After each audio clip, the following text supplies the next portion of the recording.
The Fly is an 80s classic, a remake of a 50s classic with a healthy dose of stark realism. It's far beyond anything your mind could ever conceive. Essentially, it's the tale of a bright young man who does a very dumb thing out of ego and pays a painful price. Brundle is on the verge of a breakthrough technology: teleportation.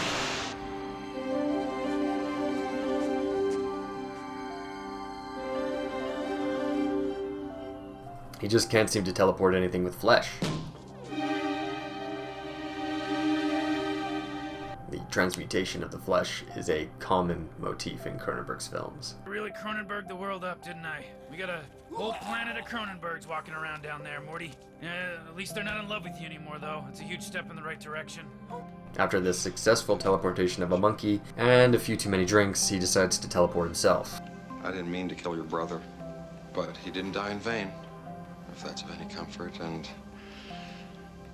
as the general said, there's nothing I'd ask you to do that I wouldn't do myself, boys. From the moment Brundle steps into the pod with the Fly, he's going to die. Not immediately, of course, but inevitably. And therein lies the horror of the film. But all horror is, at least in some way, about confronting death, so why then have I decided to talk about the Fly and not some run-of-the-mill slasher? Because there's no real enemy of the film. There's no hockey-masked killer fly from outer space. The closest physical antagonist would be the ex-boyfriend, a manipulative, nice guy creep who needs to learn boundaries. Key. I'll keep it. For old time's sake. But when he sees the gravity of the situation, he tries his best to help, and very much to the detriment of his person.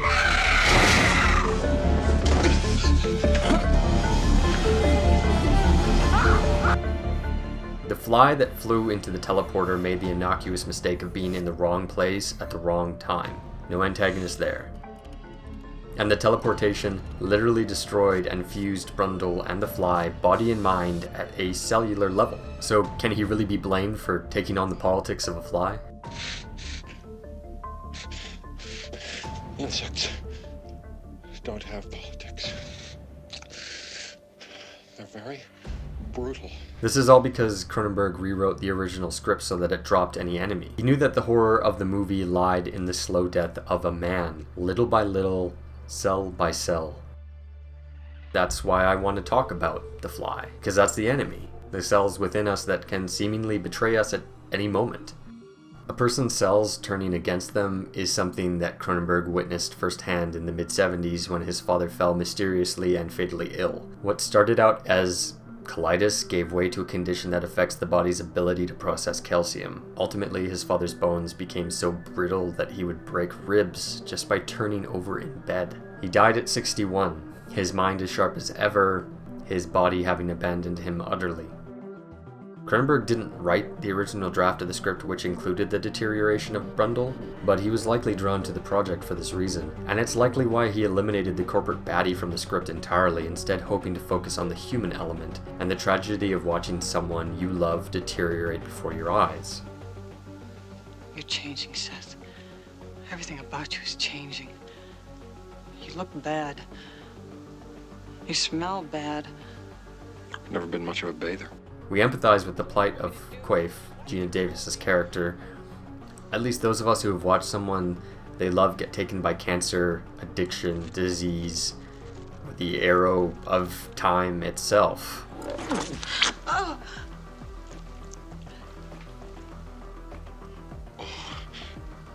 That's disgusting. She watches someone she loved not only fall apart, but be so affected physiologically by his transformation that his mind seems to be falling apart too. I can't take it, it's too much.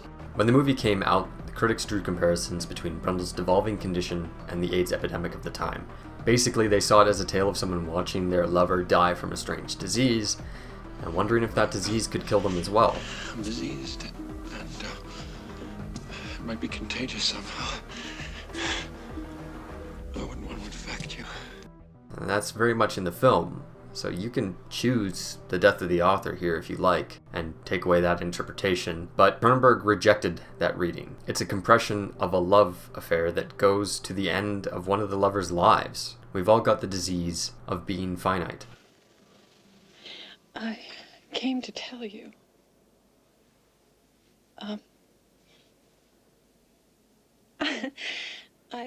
I just... I wanted to see you before. The horror of The Fly is twofold, because we not only empathize with Quaif's pre-grief as witness to the death of her partner, we experience Brundle's untimely deterioration through the spectacle of Wallace's effects, and Cronenberg's serious treatment of an otherwise schlock concept. No. I'm scared. The film becomes a metamorphosis, not just some quickie head switch. In the film, Brundle himself likens the biological transformation to a new form of cancer. I think it's showing itself as a bizarre form of cancer. In general cellular chaos and revolution, I'm just gonna disintegrate in a novel way, no doubt. And then I'll die. And then it'll be over. Cronenberg even advised Chris Wallace to give Jeff Goldblum a bruised, cancerous look and not just missing chunks of flesh and dripping blood.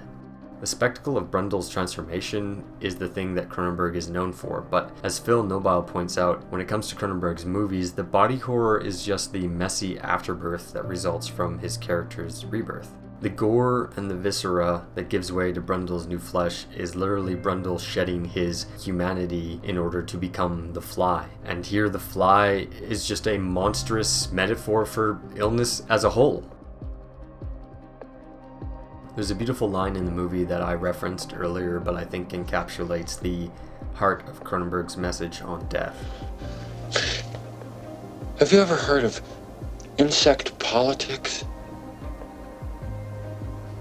Neither have I. The insects, like bacteria, cancer, or any other cellular affectation, don't have politics, and if there are cancerous cells within your meat bag, or mine, they don't give a shit about our plans. And they won't wait until we've finished all of our aspirations. You're a fucking drag, you know that?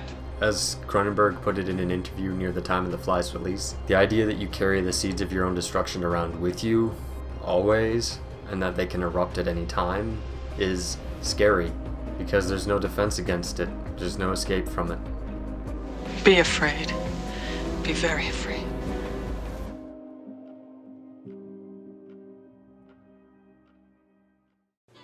I have had far too much caffeine, and I am making these videos back to back this month to try and crank out 4 videos in the time that it normally takes me to do one. So hopefully they turn out well. I am still trying to keep, the quality control up. Let me know what you guys think.